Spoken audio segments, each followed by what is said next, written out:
기대해 나에게 주신 하루를 때론 피곤하고 일어나기 싫고 널 깨우는 알람 소리에 짜증도 나겠지만 안녕하세요. 오늘도 부른 말씀 권순민 목사입니다. 쉬지 않고 나를 지키셨네. 오늘을 나에게 주셨네.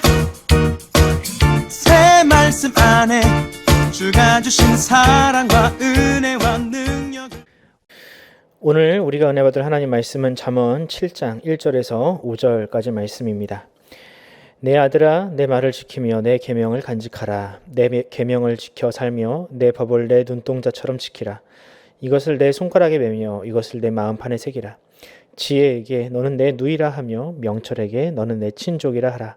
그리하면 이것이 너를 지켜서 음녀에게 말로 호리는 이방 여인에게 빠지지 않게 하리라. 아멘. 오늘 설교 제목은 사랑해야 할 수 있는 잔소리입니다. 회사에 가면 잔소리를 많이 하는 직장 상사 때문에 괴로울 때가 있습니다. 보고서가 조금 늦으면 세상이 끝난 것처럼 잔소리를 하고 지각이라도 하는 날에는 무슨 죽을 죄를 진 것처럼 화를 내는 사람이 있죠. 집에도 그런 사람이 꼭 한 명쯤은 있습니다. 그런데 제가 살다 보니까 그런 사람이 회사나 집에 한두 명쯤은 있어야 그 조직이 원활하게 돌아가더라고요. 문제가 있어도 그저 좋은 게 좋은 거라고 덮고 넘어가면 분명히 나중에 더 큰 위기가 찾아와서 돌이킬 수 없는 손해를 입게 됩니다. 소위 1대 29대 300으로 유명한 하인리 법칙이 그것을 잘 보여줍니다. 하인리 법칙이란 큰 재해는 항상 사소한 것을 방치하는 데서 벌어지는데 통계적으로 큰 재해는 300개의 사소한 징후를 무시하고 또 29개의 중요한 징후를 무시해서 생긴다는 매우 유명한 이론입니다.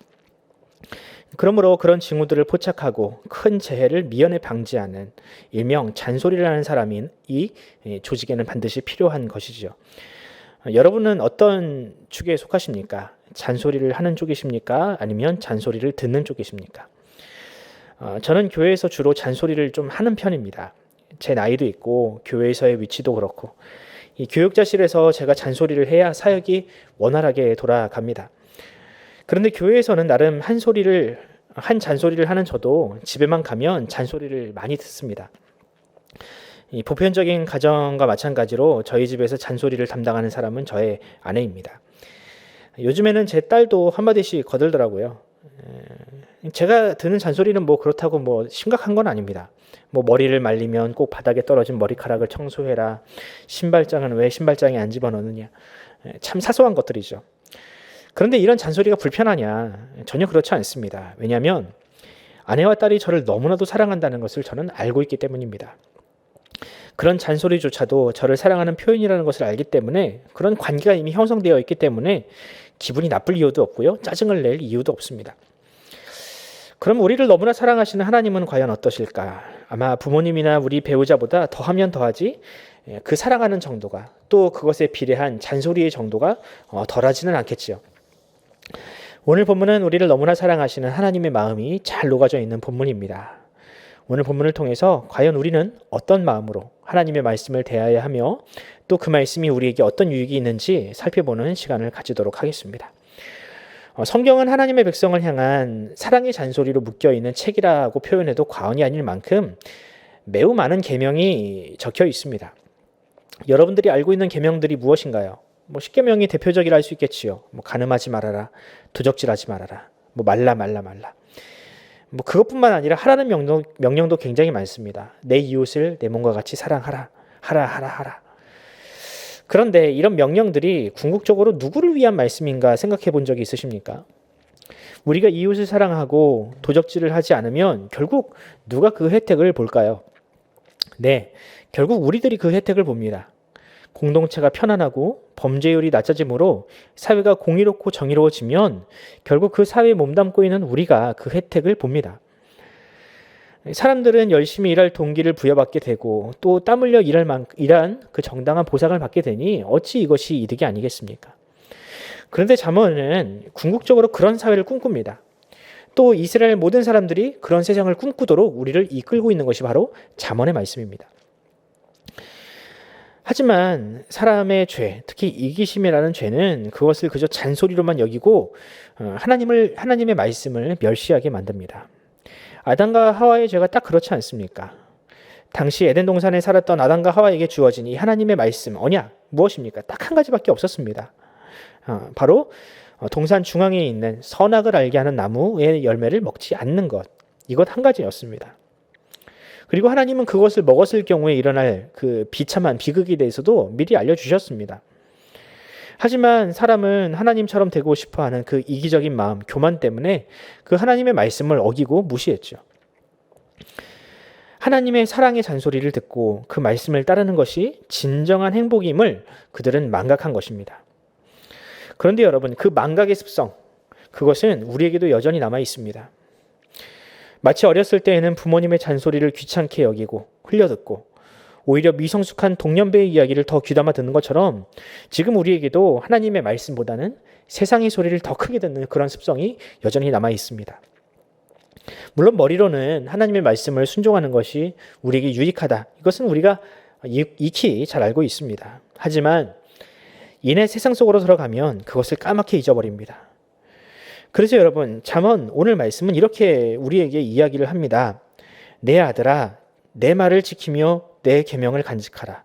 내 계명을 지켜 살며 내 법을 내 눈동자처럼 지키라. 이것을 내 손가락에 매며 이것을 내 마음판에 새기라. 여러분, 이것이 얼마나 반복적인 내용입니까? 내 계명, 내 법, 이것을 너의 눈동자, 너의 손가락, 너의 마음판.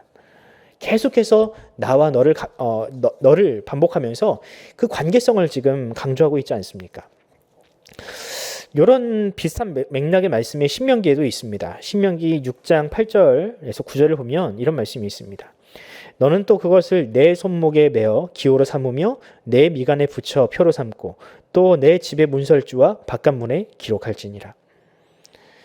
여러분, 이렇게 우리의 대문에 손목에 미간에 말씀을 적어 놓으면 좀 나을까요?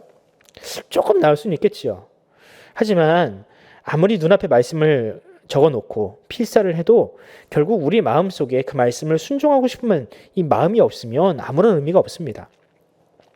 그래서 잠언은 우리에게 추가적으로 하나님의 말씀을 지킬 더 강력한 동기를 부여하고 있습니다. 한번 4절 말씀을 한번 읽어보겠습니다. 지혜에게 너는 내 누이라 하며 명철에게 너는 내 친족이라 하라. 여러분, 이것이 무슨 뜻인가요? 하나님의 말씀과 인격적인 관계를 가지라는 뜻입니다. 누이, 친족, 다 관계잖아요. 그러니까 즉 그 말씀을 그냥 죽은 문자로만 여기지 말고 그 말씀을 살아있는 말씀이요, 심지어는 가족과 같은 그런 관계로 여김으로 말미암아 그 말씀과 연합하라는 뜻입니다. 여러분, 근데 이런 게 어떻게 가능할까요? 어떻게 이 책 속에 있는 하나님의 말씀, 그저 글자일 뿐인 이 말씀이 어떻게 나의 누이가 되고 어떻게 나의 친족이 될 수 있습니까? 어떻게 그 말씀과 인격적인 교류를 나눌 수 있습니까? 여러분, 그 질문에 대한 답이 바로 예수님입니다. 예수님은 말씀이 육신이 되어 이 땅 가운데 오신 바로 그 분이십니다. 요한복음이 이 마치 잠언에 있는 이 질문에 대해서 답을 내놓는 것 같지 않습니까? 요한복음에 이런 말씀이 있습니다. 말씀이 육신이 되어 우리 가운데 거하심에 우리가 그의 영광을 보니 아버지의 독생자의 영광이요 은혜와 진리가 충만하더라. 영접하는 자, 곧 그 이름을 믿는 자들에게는 하나님의 자녀가 되는 권세를 주셨으니. 아멘. 여러분, 신약 성경은 예수님을 하나님의 지혜로 또 말씀이라고 그렇게 우리에게 증거하고 있습니다. 바로 그 말씀이 육신을 입고 이 땅에 우리와 관계를 맺으러 이 땅에 오셨다고 합니다. 그리고 이제 우리가 예수님을 믿으면, 소위 예수님과 관계를 맺으면 그 말씀은 나와 인격적인 관계를 맺음으로 이제는 죽은 문자가 아니라 나의 부모가 되고 나의 형제가 되고 나의 친구가 됩니다. 그렇게 말씀과 인격적인 관계를 맺게 되면 어떻게 될까요? 이제 하나님의 말씀이 귀찮은 잔소리가 아니라 나를 구속하기 위한 하나님의 심술이 아니라 진정 나를 사랑하는 아름다운 사랑 고백으로 우리가 듣게 되는 것입니다. 예전에는 마지못하여 지키던 하나님의 말씀이었는데 이제는 그 말씀이 나와 인격적인 관계가 맺어짐으로 그것을 사모할 수 있게 된다는 것입니다. 마치 우리의 아내가 그 남편에게 사랑의 잔소리를 하면 그것을 잔소리가 아니라 사랑으로 듣듯이 말입니다. 여러분, 이것이 바로 잠언이 추구하는 자발적인 신앙이요, 또 복음의 진리가 우리를 자유케 하는 능력입니다. 그러므로 사랑하는 성도 여러분, 말씀이 귀찮고 멀게만 느껴지십니까? 그렇다면 우리가 해야 할 일이 있습니다. 먼저 우리가 예수 그리스도를 만나야 합니다. 또 그분이 우리를 얼마나 사랑하시는지, 그분의 희생과 죽음이 우리를 어떻게 자유케 하셨는지를 우리가 깨달아야 합니다. 그러므로 언제나 우리를 향하여 손을 벌리고 기다리고 계시는 예수님을 나의 구주와 주님으로 영접하시기 바랍니다. 그분을 나의 신랑으로 영접하시기 바랍니다. 그러면 이제는 말씀이 죽은 말씀이 아니라 살아있는 말씀이요, 나의 누이요, 나의 친족이요, 나의 가장 사랑하는 그런 대상으로 여러분들에게 다가오게 될 것입니다. 할렐루야. 오늘 하루 이 잠언의 말씀처럼 나를 향하여 끊임없이 사랑을 고백하고 계시는 그 예수님의 음성을 들으시고 하나님의 말씀과 오늘 하루 깊이 있게 교제하시는 여러분이 되기를 간절히 소원합니다. 기도하겠습니다. 하나님 아버지, 은혜와 사랑을 감사합니다. 하나님 우리를 너무나도 사랑하셔서 그저 사랑하실 뿐만 아니라 하나님의 말씀을 우리의 곁에 두셨습니다. 하지만 하나님, 우리가 그 말씀의 중요함, 또한 무게감, 그 말씀이 얼마나 우리에게 가치 있는 것인지 우리는 너무나도 깨닫지 못하고 그 말씀을 등한히 할 때가 많습니다.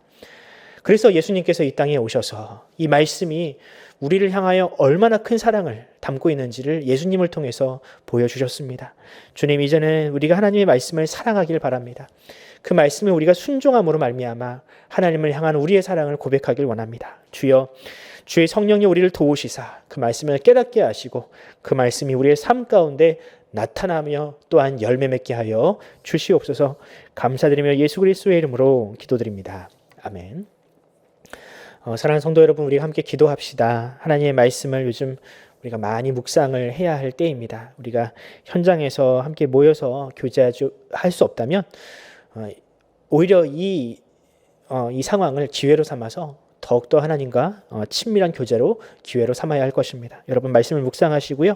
또 그 말씀을 또 우리의 삶 가운데 나타나기를 여러분 끊임없이 투쟁하시기 바랍니다. 특별히 오늘 하루를 위해서 기도합시다. 주님, 말씀을 우리의 삶 가운데 실천하기 위해서는 우리에게 용기도 필요하고 우리에게 더욱더 강고한 믿음이 필요합니다. 우리에게 믿음을 더하여 주시옵소서라고 기도해 주시고요. 또 우리 자녀들을 위해서도 함께 기도합시다. 우리 자녀들이 말씀의 사람, 정말 하나님을 뜨겁게 사랑하는 우리 자녀들이 되게 해달라고 여러분들 기도하면서 오늘 하루를 시작하도록 하겠습니다. 함께 기도합시다.